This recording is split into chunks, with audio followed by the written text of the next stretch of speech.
काल रात्रीपासून लालबाग ब्रिज आहे, पोल क्रमांक 32 या ठिकाणी जे रस्त्याचे जॉईंट आहे त्याच्यामध्ये लोखंडी पट्टी आहे. ही पट्टी निघाल्याचे कळल्यानंतर नॉर्थबाउंड लालबागचा आम्ही हा पूर्णपणे बंद करण्यात आलेला आहे रात्रीपासून. आणि सकाळी साऊथबाउंडची जी पाहणी करून आणि वरिष्ठांशी चर्चा करून आम्ही साऊथबाउंड सुरू केलेलं आहे.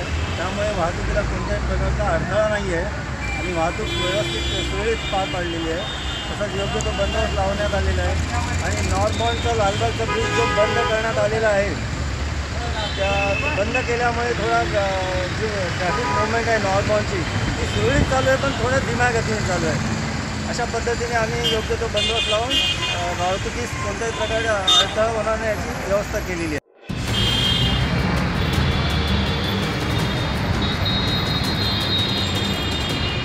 भारत माता चित्रपटगृहापासून राणीबागपर्यंत जोडणाऱ्या लालबाग उड्डाणपुलावर काल रात्री तडा गेलेला आहे.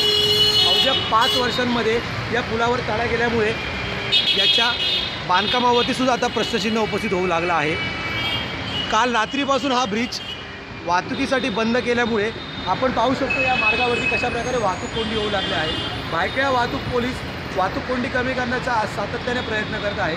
त्यामुळे काही प्रमाणात वाहतूक कोंडी आटोक्यात येत आहे. आत्ताच मिळालेल्या माहितीनुसार काही वेळापूर्वी हा उड्डाणपूल खुला करण्यात आलेला आहे. मात्र तरीही उड्डाणपुलावरती अवघ्या 5 वर्षात अशा प्रकारे तडा गेल्याने या प्रकाराची चौकशी व्हावी अशी मागणी स्थानिक महाराष्ट्र नवनिर्माण सेनेचे विजय निपारे यांनी केली आहे. लोकमत.comसाठी चेतन ननावरे, मुंबई.